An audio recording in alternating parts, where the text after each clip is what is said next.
Welcome back. We're going to take a look at lesson 3.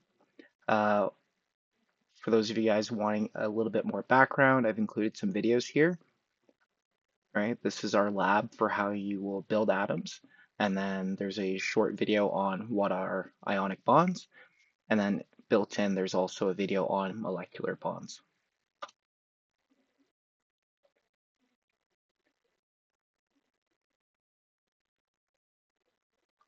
Okay, lesson 3, elements and compounds.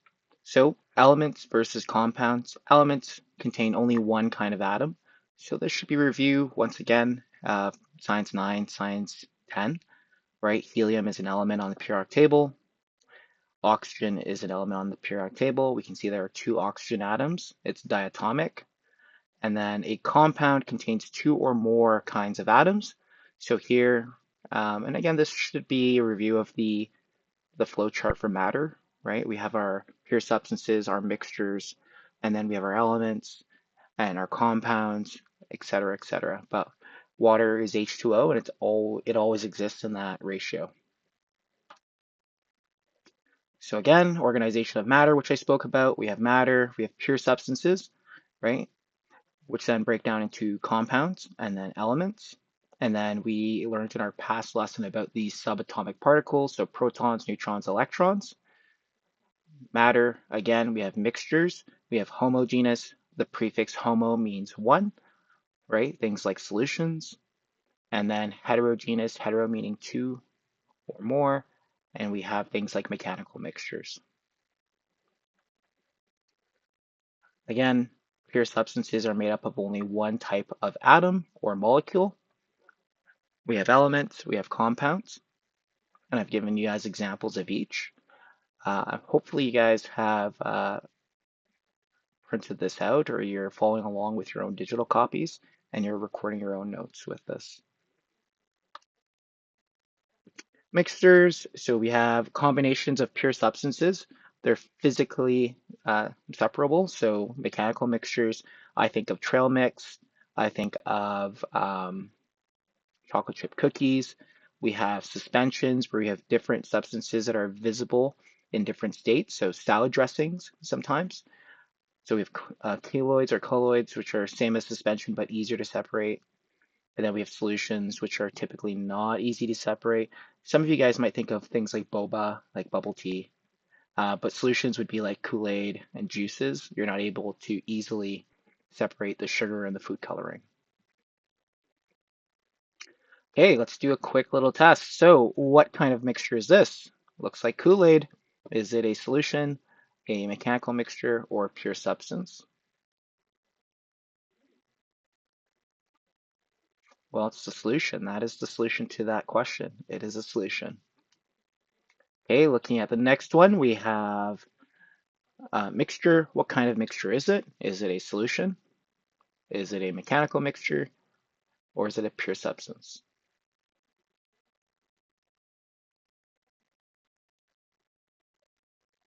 It's a mechanical mixture. We can easily pull out the different components. It looks like those are craisins and some granola and oatmeal, some pumpkin seeds, right? Very easy to pull out those individual pieces. Okay, Bohr. Yes, we're going to bore you guys a bit more with Bohr diagrams. In the last lesson, there were videos to help you guys go through Bohr diagrams. Electrons live in shells or energy levels around the nucleus. Each energy level can only have a certain arrangement of electrons. So 2 max in the first energy level, and then 8, and then 8 again. That does change depending on the element, but for the most part, we're looking at 2, 8, 8.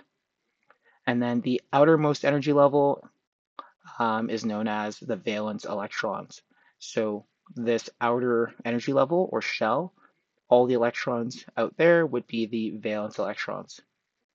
Every atom wants to have the greatest number of electrons possible in its outer energy level, which makes it more stable. There are some exceptions to that. So things like metals, instead of trying to gain 7 electrons, potentially, like our alkali metals, alkali earth metals, they will typically try to lose those electrons, those valence 1 or valence 2 electrons. to become whole. Okay, Bohr diagrams. Again, we have a couple of examples here for you guys. Um, some of you guys may have seen them depicted or drawn differently. We know electrons have a negative charge, so they are likely to repel. So sometimes you see people put one up here and then one down here and distribute them evenly throughout the shell. This is just for illustrative purposes. Okay. When two elements come into close proximity, they will participate in a chemical reaction. Okay. Atoms are most stable when their valence shells are full. Example are noble gases. So those are on the periodic table on the far right. They all have full valence electrons, therefore they are considered extremely stable and unreactive. Again, some of you guys may have heard them say the nobles don't mix with the commoners. That's because they have full valence electrons. Nobles don't mix with others. And I've included some jokes for you guys. Again, some more Bohr diagrams and how to sketch them. So you need to use the periodic table to determine the number of protons or the atomic number. Then you need to use the atomic mass to determine the number of neutrons. So take the atomic mass minus your protons or your atomic number, and then that will give you your number of neutrons. If it is a stable element or non-ionized atom or element, then you will have an equal amount of protons and electrons, and then place the protons and neutrons in the nucleus. So you put them over here, and then use dots or E's with a negative sign to represent your electrons. And again, this just goes into further detail, just illustrating our different energy levels, 2 in the first one, then 8, and then from there on, we're following that 2-8-8 rule. We can see that this is sodium, right, with that atomic name or right there, Na.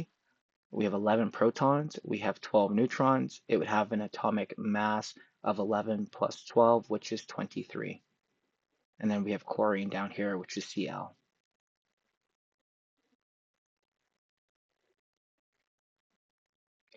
Okay, more helpful because in the case of sodium, it has one Li electron in its valence, right? It's just one. It's easier to lose that one electron than it is to gain 7 electrons, right? That's essentially what it's saying. Sodium has one valence electron. Chlorine has 7 valence electrons. Sodium wants to gain one more to become complete or have a full valence electron shell. So it wants to have 8, whereas sodium doesn't really want to have one by itself, so it'd rather lose that single electron. And then we haven't really talked much about naming compounds, but we should remember that sodium and chlorine forms an ionic compound, and we would say sodium chloride or table salt. Okay, so here are some practice questions for you guys. Feel free to pause and give it a try. So the total number of electrons in calcium, the number of electrons in the outermost energy level, the total number of electrons in chlorine, the number of electrons in the outermost energy level, the atom that gains electrons is, the atom that loses electrons is. I need to correct that.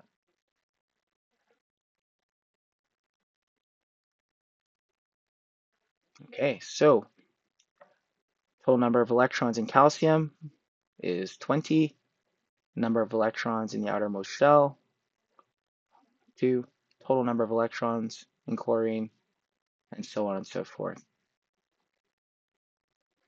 And again, the atom that gains electrons is chlorine, which is a nonmetal. And then the atom that loses electrons is calcium, because calcium is a metal. It's to the left of the staircase. Because it's a metal, metals are losers.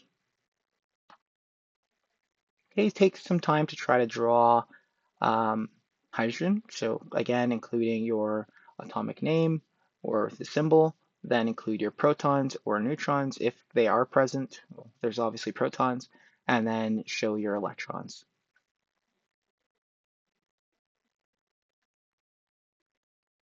Okay, and here's your answer.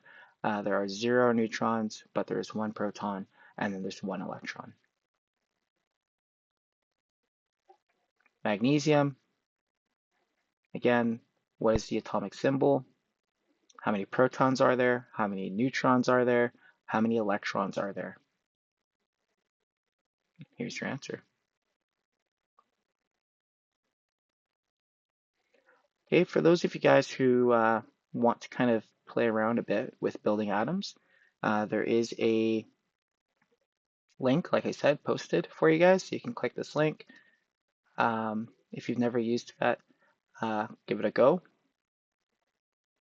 and you're able to hit the play button, and then it will actually show you how to go through it. Okay, so take some time to do that, navigate through it. If you have any questions, feel free to let me know, but it is pretty intuitive.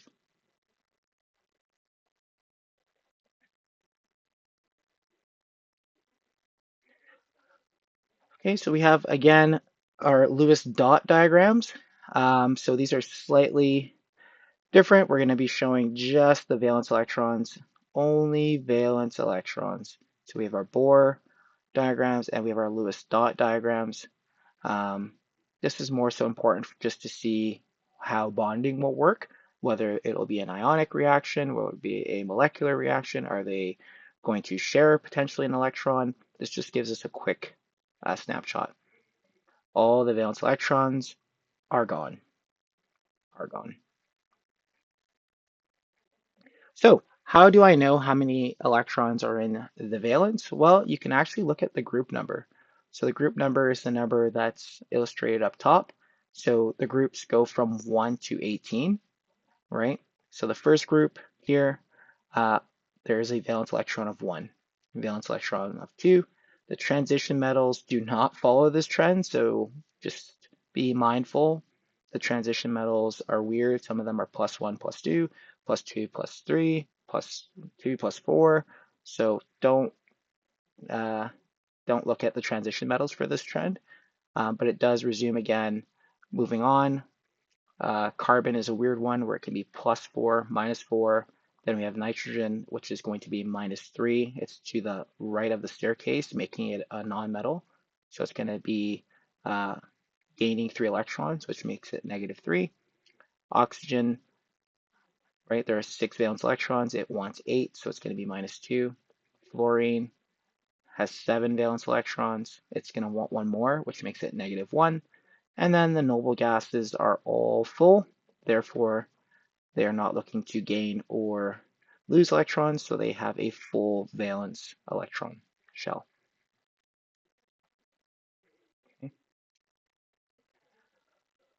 Okay, Lewis dot diagrams are like riding the bus. Step 1, write the chemical symbol.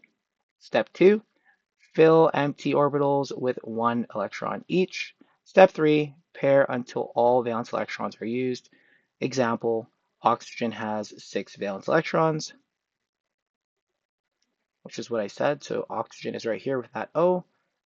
It's in group 16. There are 6 valence electrons.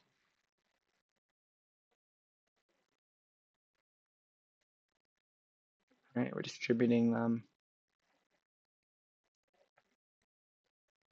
And there you go. 2, 4, 5, 6. 6 valence electrons. It wants to gain 1, 2. So 2 more. Each electron has a negative charge. So it'll end up being -2 when it has a full valence shell. Okay, the octet rule. So atoms gain or lose electrons when they bond to fill their energy shells. Typically, a full energy level is 8 electrons. Again, that octet rule. They want to look like the nearest noble gas. Everyone wants to look like a noble. Try this, draw the following. Do these elements gain, lose, or stay the same? So neon, well, that's a noble gas. Calcium, that's a metal to the left of the staircase. And then nitrogen is a non-metal to the right of the staircase. Take some time, try them on your own.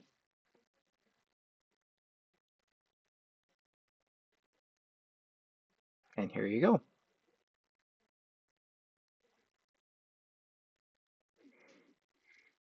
Again, we've got 1, 2, 3, 4, 5, 6, 7, 8 electrons, full octet. See ya, no room. Okay, bonding between elements forms compounds. So again, we have our metals to the left of the staircase and our nonmetals to the right of the staircase. If we have a metal with a nonmetal, then we have an ionic compound which transfers electrons. If we have two nonmetals form together to make a compound, we have a molecular compound which shares the electron. Okay, so pure substances, again, we're going to be looking at what are the different types, ionic or molecular. Do they take place between a metal and a nonmetal? Do they have conductive physical properties? What is the effect on litmus paper? So looking at pH, and then what are some examples? Here, again, we see a transfer of electrons with our ionic bond, and with our molecular bond, we see a sharing of electrons.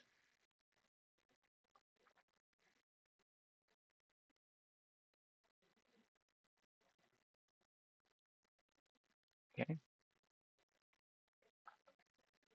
Okay, are these compounds ionic or molecular? You just really and truly need to look at the first compound. If it's a metal, then you know that it's likely going to be an ionic compound. So Ca is calcium, carbon, magnesium, right? Going through and taking a look. Again, calcium. So you can quickly take a look and see some of these are definitely ionic. And then things like C for carbon and H, which is also hydrogen, a nonmetal, we're going to have a molecular compound.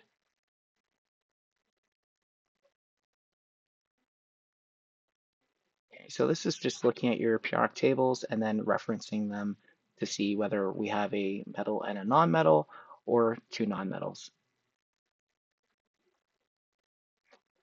Again, review in ionic compounds, which element loses electrons, which element gains electrons.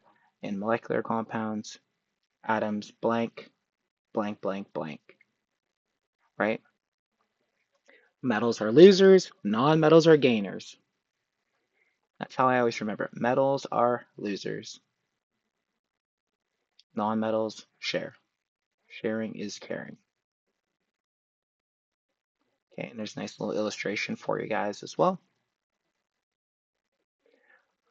Okay, so now that we've talked about sharing electrons, we've talked about gaining electrons, and we've talked about losing electrons, we also need to kind of talk about what happens if they gain or lose them. I've already alluded to it, but this creates an ion, and that ion will either have a positive charge or a negative charge. If you are a metal and you're losing an electron, which is negatively charged, well, then you're going to lose a balance, a negative balance. So now you're going to be slightly more positive. And on the flip side, if you are a balanced atom and you gain a negative electron, right, going from 7 to 8, you gain one negative charge, well, now you're going to be negatively charged. Okay, and if it's a positively charged atom, we say that it is a cation. And then if it is negatively charged, we say that it's an anion. And the way that I remember is that cation has a T and the T looks like a plus sign. So that's how I remember, right? Cation and anion. Cation has a T. T looks like a plus sign. Therefore, it's positively charged.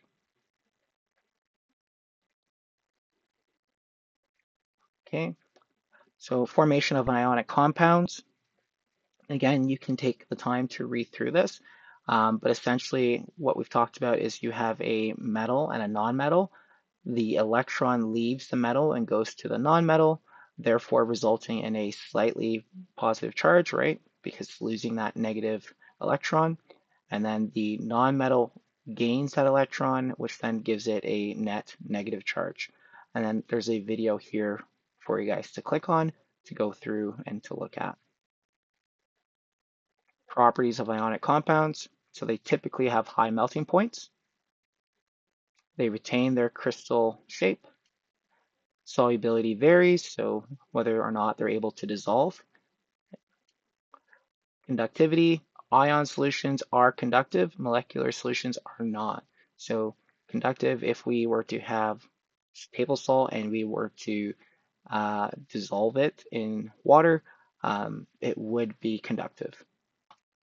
Ionic compounds that dissolve in water and conduct electricity are solutions, as solutions are called electrolytes. So again, this is a pretty meaty concept.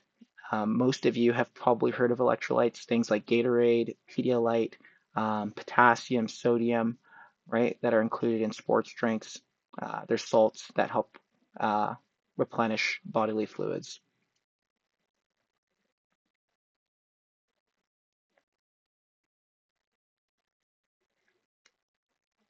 Okay, and then there's a video for you guys to look at how electrolytes work in our body.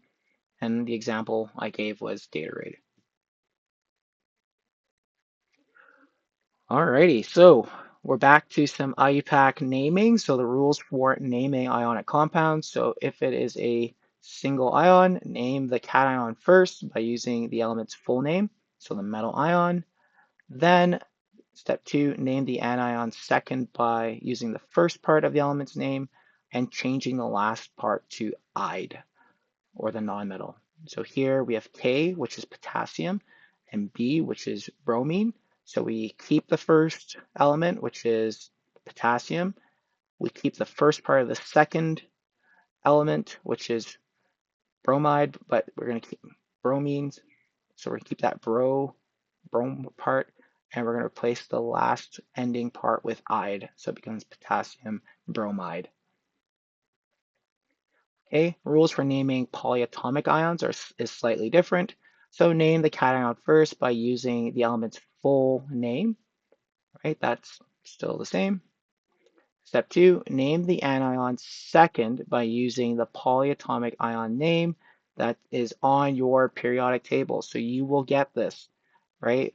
For your unit test or for a final exam, you will get this. So the example is we have NaNO3. Well, we know that Na is sodium, and then NO3 is nitrate, so it's sodium nitrate. Pretty simple. Just use your periodic table, look at the polyatomic ion, and then just copy paste. And again, I've given you another illustration. So we have sodium chloride, the first element in the compound. The cation stays the same.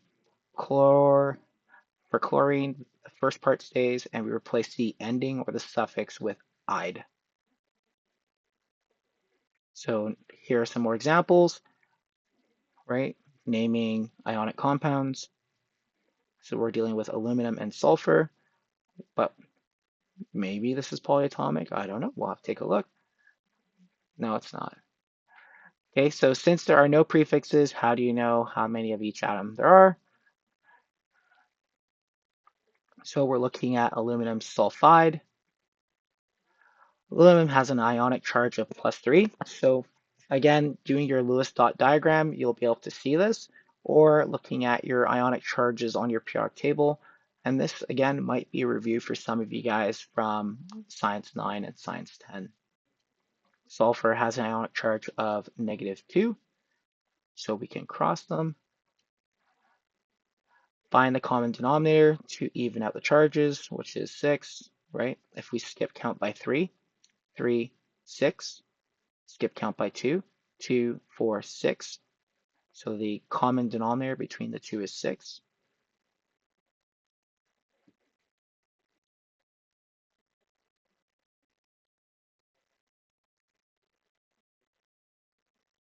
Okay, try naming these compounds. So feel free to pause and give it a go. So on the left-hand side, you're given the chemical formula on some of them, and then on the right-hand side, you're given the compound name. So we know that Na, if we were to look at our periodic table, is sodium. And then take a look. What would the compound be if it's a metal and it's ionic? Keep the first element status quo, the same. The second element, we need to keep the first part and then change the ending to "-ide". Here we're working backwards. We're given the compound name, so lithium. What is the symbol? Li. Fluoride. Well, We know that the atomic symbol for that is F. What are the charges so that we can balance it out and have the chemical formula?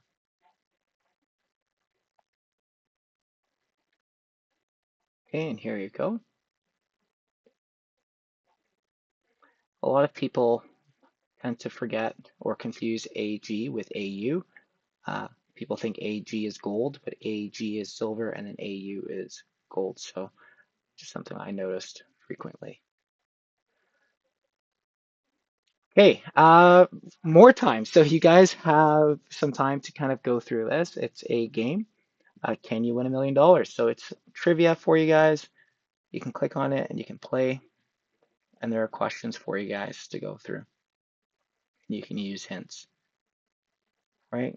What is the name of K2O? Well, we know K is potassium, right? And then O is oxygen, right? We know that Ag is silver, and then NO3 is is it nitrite or nitrate? I don't know. Ooh, let's use a hint. NO3 is nitrate. Okay, well then we know it's this one. Okay, so take some time to go through this and play along and do a little bit of trivia for yourself. Uh, this was a lot to go through, so if you are someone who needs to write it down, feel free to draw or type two things that you've learned or that you potentially want to stick with you. Sometimes it's beneficial to write them down. And then with that being said, you are now ready for your elements and compound quizzes. Okay, so additionally, there is a safety quiz that was posted for you guys. There's two videos to watch, so feel free to watch them and let me know if you have any questions. Cheers.